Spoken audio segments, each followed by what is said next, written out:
Mother, why did Daddy switch to Postum? Your father says there's no caffeine in Postum. Nothing to spoil your sleep. And your father knows best. Brought to you by Instant Postum, the good-tasting drink that's entirely caffeine-free, and by Post 40% Bran Flakes, America's largest-selling bran flake. Well, I don't know how things were at your house this morning, but out at the Andersons at 607 Maple Street, Margaret had a little trouble getting all the family down to breakfast. It was a fine morning, sun shining, the aroma of waffles and bacon drifting through the house. But people just wouldn't sit down to breakfast. There's something about New Year's Day. Everybody seemed to be flying around like this. Hey, Bud, can I ride with you on your motor scooter? Can I? Everything's on the table. Keep away from the scooter, frog face. I just got it all polished up. The waffles are all ready. I can't figure out who tears the paper all apart. Bud, have you seen the sports section? Would anybody like to sit down? I wasn't touching your old scooter. I just asked a question. You were sitting on it yesterday, and you got gum on the seat. I saw you. The table is here. We ought to take 5 papers in this house. Maybe there'd be one a person could read. Calling all planes. The breakfast room airport is clear. Will somebody please land? Oh, is breakfast ready, Margaret? Why didn't you call?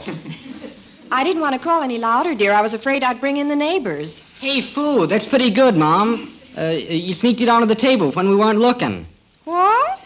Gee, breakfast. I thought we were never going to eat. Oh, no. Anything wrong, honey? No. But now that you've all discovered my secret, let's sit down. All right. Where's Betty? Still asleep. Probably worn out after that New Year's dance last night. Hey, I forgot. I gotta make a phone call. Watch your big feet. Don't step all over me. Bud, couldn't you wait until after breakfast? No, this is important. Get this. This is real good. Daddy, Bud's going to ride his motor scooter in the New Year's parade. Can I ride with him? Hey, watch this. Hello? Is this 1953? Oh, yes, it is. Ha, ha, ha. Do you get it, Dad? You ask him if it's 1953, and they think you're asking them if that's their phone number. Well, it taxes my mentality pretty severely, Bud, but I believe I get it. Bud rides Joe Phillips on his motor scooter. Now, what's all this? Bud, everything's getting cold. There's plenty of room, Daddy. Just a minute, Mom. Hello? Is this 1953?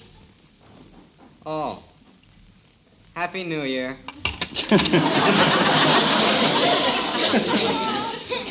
What happened, Bud? Wise guy. Can we all sit down now? Move over, muttonhead. Well, I'd better put on another plate. I hear Betty coming downstairs. Old Miss America finally rolled out of the sack. I'll bet she'll be lovely to look at. Oh, good morning, Princess. Hello.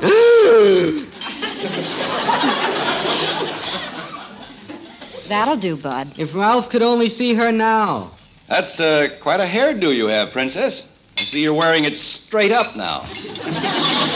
Very humorous, Father. You want some breakfast, dear?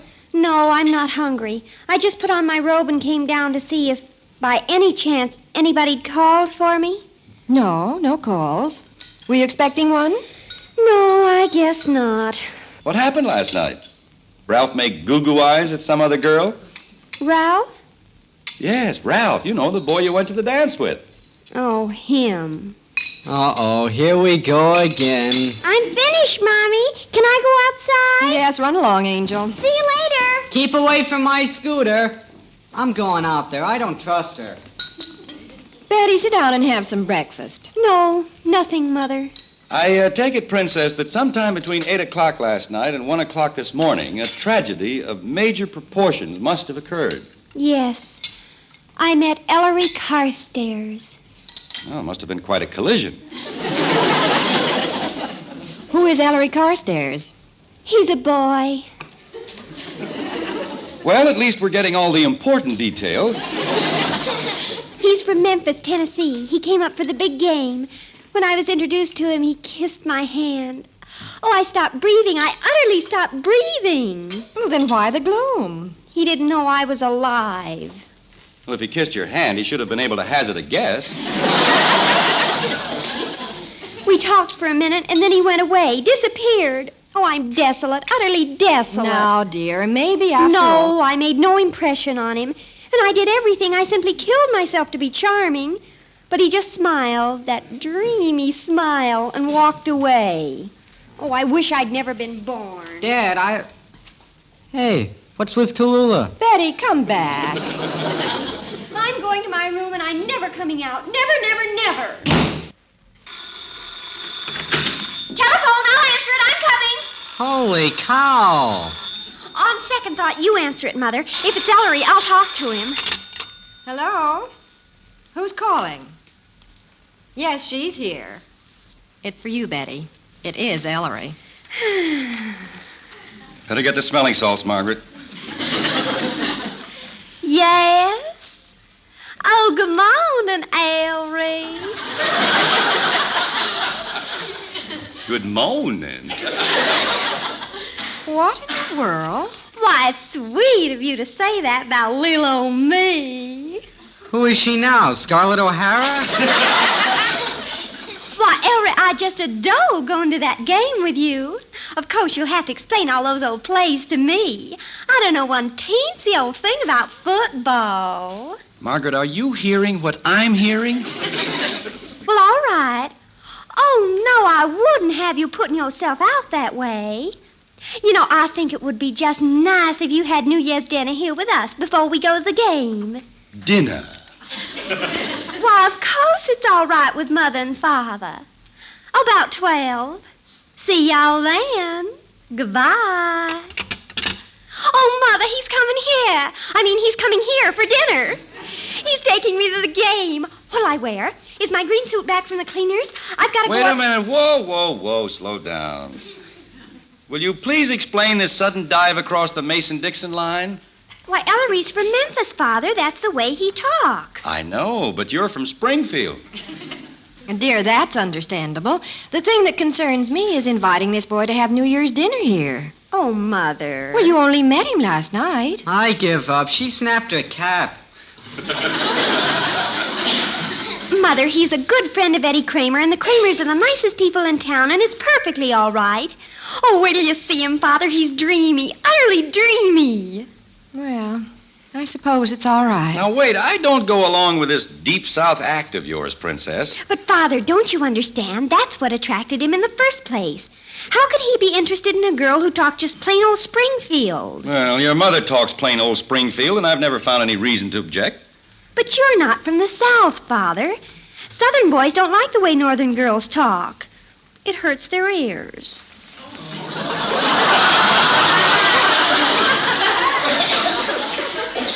Now, Betty, let's not get carried away. It's true, Mother. I could tell last night. You should have seen Ellery smile when I spoke to him with that Southern drawl. I'm surprised he didn't laugh right out loud. That's mean, Father. Besides, Ellery said himself what a joy it was to meet a real Southerner right here in Springfield. Mother, we've got to have something excruciating for dinner. Something utterly devastating. Well, dear, I had everything planned. He's from a real old Southern family. They practically have oodles of plantations. We've got to have something Southern. Well, we could have some yam sandwiches. Oh, please, Father. Well, I'm not quite sure what it is, but there's something wrong with this little plot you're hatching. Wrong? When positively the dreamiest boy I've ever met is taking me to the New Year's game? I'll be down in a minute, Mother, and help you plan the little old dinner. Well, at least, dear, it's going to be interesting. Yeah. And our little old daughter's putting her little old foot right in a big old bear trap. How? I don't know. I just have a feeling. I've got to think about this. I'll be in the den. Well, don't worry about it, dear. I can't help but worry about it. Hey, Dad! I'm in the den, Bud. Dad! I'm in here. Dad! Oh, you're in here. Yes, I think so. Why didn't you answer? What I wanted to talk to you about, I'm going to ride my motor scooter in the New Year's parade today. A lot of the guys are going to be in it. Are you listening? Huh? Oh, yes. Yeah. Well, we're all going to decorate our motor scooters. What for? Holy cow. Say, wait a minute. Who, me? No, your sister. She's upstairs. I know it. Oh, Betty! I don't know. A guy could do better talking to himself around here. Betty! You calling me, Father? Come down a minute, Princess. I want to ask you something. Well, I'm simply going in circles, Father. What is it? I just thought of something. When you met Ellery at the dance, how did you explain that gorgeous southern drawl of yours? How did I explain it? Mm-hmm. Well, I couldn't tell him I was born here in Springfield. Oh, no, of course not. And so, well, I had to stretch the truth just a little. Mm-hmm. How far did you stretch it? Well, I had to tell him we were a Southern family. An old Southern family? Well, kind of old. Mm-hmm. Just to refresh my fading old memory, what part of the South are we from? Georgia. Oh. What did we raise on our plantation? Cotton and tobacco. That's a good combination. Why aren't we rich? Oh, I had to tell him something, Father. And he's so utterly divine, and he's only here for one day. Well, Princess, I hate to be the one to inject a disturbing note into this happy little scheme of yours, but you may have a problem. Something wrong, dear? I was just telling Betty that she has one small difficulty to straighten out. It seems, first of all, that as far as Mr. Ellery Carstairs is concerned, we are the Andersons of Georgia. Lived on the old plantation. Betty, you didn't. Well, didn't Uncle Frank have a plantation or something? He had an acre of radishes on the outskirts of Milwaukee.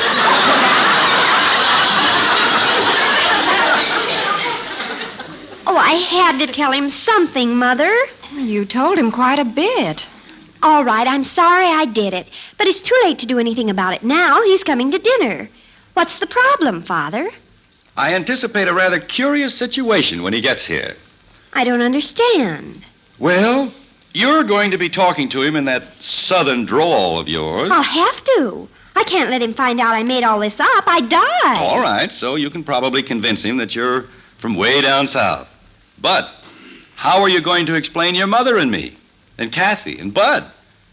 We're just plain old Springfield. I'd say your father has a point there. Oh, dear. Cotton Blossom, you got yourself in a little old peck of little old trouble. Oh, looks like Betty has herself a problem.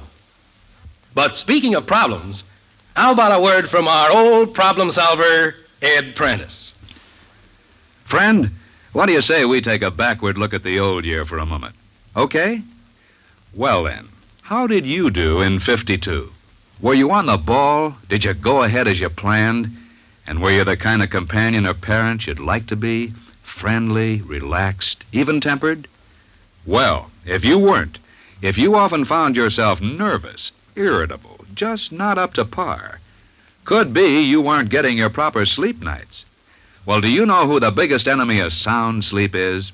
Mr. Coffee Nerves. Yes, Mr. Coffee Nerves, brought on by the caffeine in coffee or tea. Now, of course, not everyone is troubled by caffeine, but there's one sure and inexpensive way to find out if caffeine is your trouble. Switch to Postum, the completely caffeine-free drink. Yes, switch to Instant Postum and see if your troubles don't disappear. See if you aren't sleeping better, feeling better, more alive and on your toes. How about resolving to switch to Instant Postum tomorrow? That's my way of wishing for you the best of health and happiness in this new year.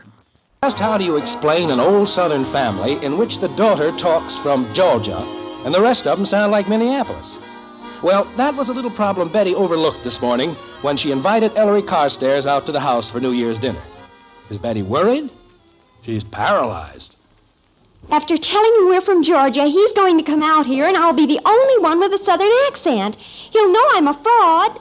Oh, I can't bear it. I can't. Well, you could call him up and That's what I'll do. I'll call him up. Give him the phone, quick. Now, wait a minute. I'll tell him we were called back to the plantation very suddenly. You can't do that, Betty. You've told him enough fibs already. You'll only get yourself in deeper. I'll tell him the house burned down. No. Anybody using the phone? What will I tell him? Your father's right, Betty. But in a few minutes it'll be too late. He will have left. Are you going to use the phone? Tell him you'll meet him someplace else. I can't do that. I've already invited him out here. Well, if you don't meet him someplace else, he'll simply have to come out here. He can't come out here. I'll be so embarrassed I'll die. I'll go right through the floor. Will you hand me the phone first? You can't have it. I'm using it. What for? I'm talking to Father. On the phone? Bud, go use the phone in the kitchen. I can't. Kathy's on it. She can't be. Betty's got the receiver up. I know. She's listening to you in here. Kathy, hang up the phone. Okay. Tell me what I can tell him, Father. Just tell me. Can I use the phone? I gotta call Joe about the New Year's parade. Use the one in the kitchen. That's what I wanted to know. Stay off the phone. I'm using it. You're just holding it. Father, I'm going to call Ellery, and I'm going to tell him, I'm going to tell him anything I can think of. You do that, and you'll just make matters worse. Now quit waving that receiver around before you hit somebody in the head with it. Oh, I give up. Everybody in this family's against me. You just want me to be the laughingstock of the whole town. You want me to be. Betty. Betty. I can't phone out there. Kathy stands around and makes faces. Jim, we should have tried to help her. Honey, we can't have her making up these stories. It can be a bad habit. Well, she's young, dear. She's scarcely more than a child. Hello, Joe. Bud. I'm not a child. I'm a grown woman. You just treat me like a child. You got your scooter ready for the parade? Now, Princess, be reasonable. You just don't care what happens to me, that's all. Nobody cares. We do care if you just listen. How are things at your house? I'm not going to listen to anything ever. I'm going to leave town. I'm going to leave the country. You'll never see me again. No, things are pretty quiet around here. And I mean it. So long, Joe. I'll be outside. Call me when dinner's ready. If this January 1st is an indication of things to come, we're in for quite a year. I think the reason Betty's so upset, you've always been so good before with her little problems. We've tried and tried to tell her to be natural, to just be herself. We've got to break her of this silly pretending. I know, dear. You're right. One of the first rules of success, be yourself, be natural.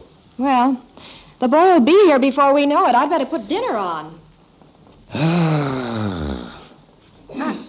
I'm sorry, Father.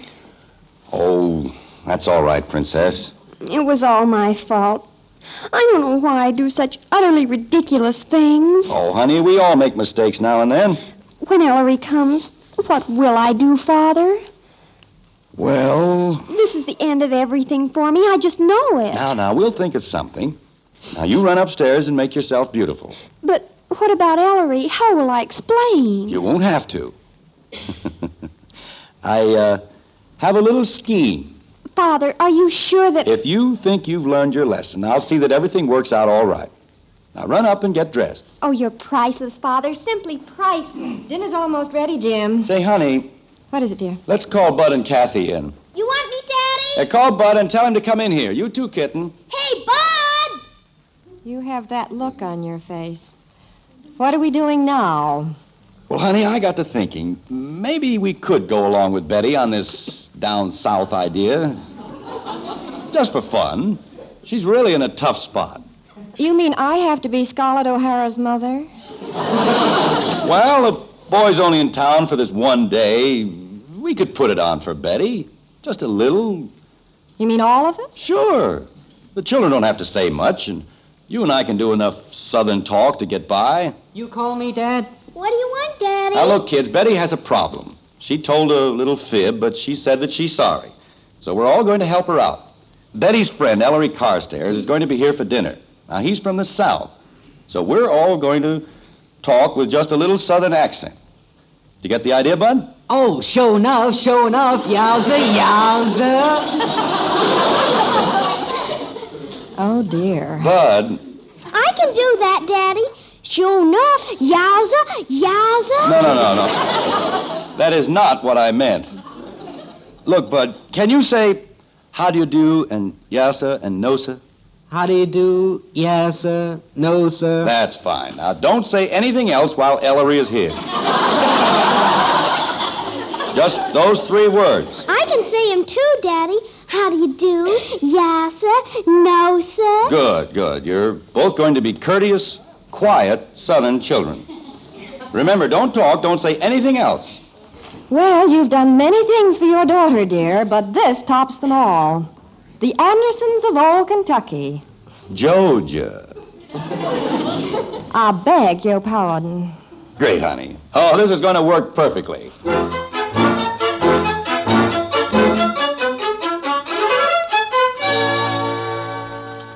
Margaret, I believe Ellery would like another helping of ham. Well, just pass your plate down, Ellery. Well, thank you, Mrs. Anderson. You know, being here with you folks makes me feel just like I'm at home. Having Ellery here makes us feel like we're back home, too, doesn't it, Father? It certainly does. It certainly does. Father, you're flawless, perfectly flawless. Sound all right? Terrific.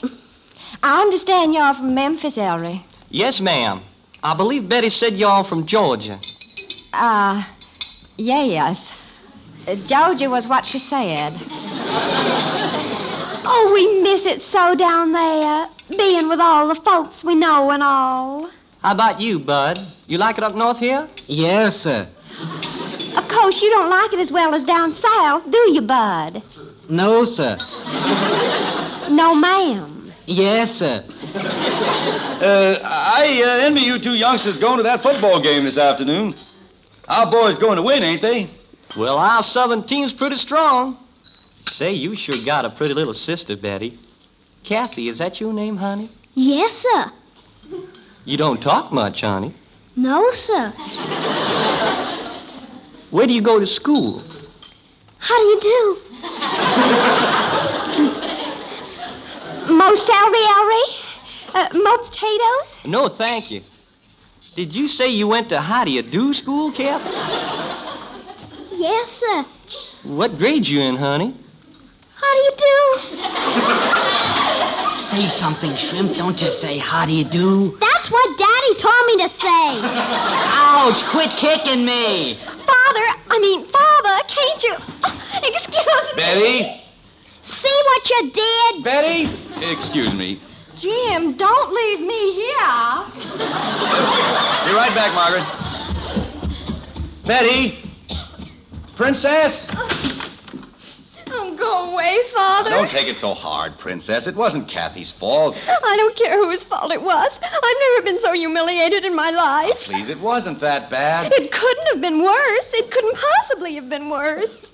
Oh, what must he think of us? I'll explain to him, Princess. I'll take the blame for everything. How can you explain it? This is the end, the absolute end. Betty, dear. Mother, who's downstairs with Ellery? You didn't leave him down there with those two things. Ellery's out in the hall. He wants to talk to you. No, I don't want to see him. But he wants to see you. I can't face him, not after what happened. Now, he has something to tell you that you should hear. What is it? Come in, Ellery. Gee, I'm awful sorry, Betty. It was my fault. Ellery, where's your southern accent? I don't have one. That's what I had to explain to you. Oh, no.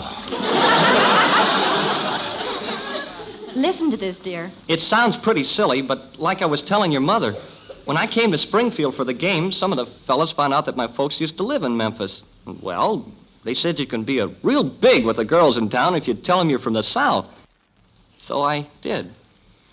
You put that on just to fool me. Ellery Carstairs, you ought to be ashamed. I'm sorry, Betty, but I thought you were really from the South, and I wanted to take you to the game, so I was trapped. I didn't dare tell you I made it all up. You know, something about that sounds vaguely familiar. Look, it's getting late. Does everybody forgive everybody else? You still want to go to the game, Betty? You still want to go? Sure. Do you? Sure. Well, go. Well, thanks for everything, Mrs. Anderson. Glad to have met you, Mr. Anderson. Bye, Mother. Bye, Father. Hurry up, we'll miss the kickoff. Well, all in all, I'd say 1953 is getting off to a pretty lively start. If it keeps up like this, we may not make it to the end of January. Shall we now return and finish our New Year's dinner? All right. What is it, honey? You look like you just thought of something. I did. What? Isn't it too bad we didn't have 3 more children? We could have named them after you. Yes, sir. No, sir. And how do you do? Yes, life is swell when you feel well. That's why, Mother, I'd like you to make a New Year's resolution right now. I want you to be sure to serve a good breakfast every morning. And that means a breakfast that gives your family 1/4 to 1/3 of their daily nutritional requirements. Here's what authorities recommend for breakfast: fruit or fruit juice, bread with some good spread, cereal, and milk. And in choosing the right cereal, here's a suggestion that will make a good breakfast even better. Just try Post's 40% bran flakes. The family will like it because Post bran flakes have a new magic oven flavor that's really delicious. And it's good for them, too, because it contains those important keep regular benefits that bran is famous for. So how about it, Mother? Don't you want to serve delicious Post 40% bran flakes to your family regularly? Remember, for goodness sake, eat Post bran flakes. So good and so good for you.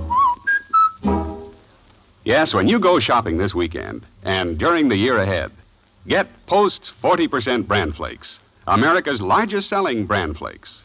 Believe me, they're good, and so good for you. It's the best hot cereal you ever ate. Post Wheatmeal, the best hot cereal anybody ever ate. Rich and delicious with a nut-like flavor you'll never want to miss. And hot Post Wheatmeal is so good for you. Packed full of solid whole wheat nourishment, especially good for children. Post Wheatmeal takes just 3 minutes to cook. Get the big family economy size with a picture of Roy Rogers on the package. Post Wheatmeal. The best hot cereal you ever ate.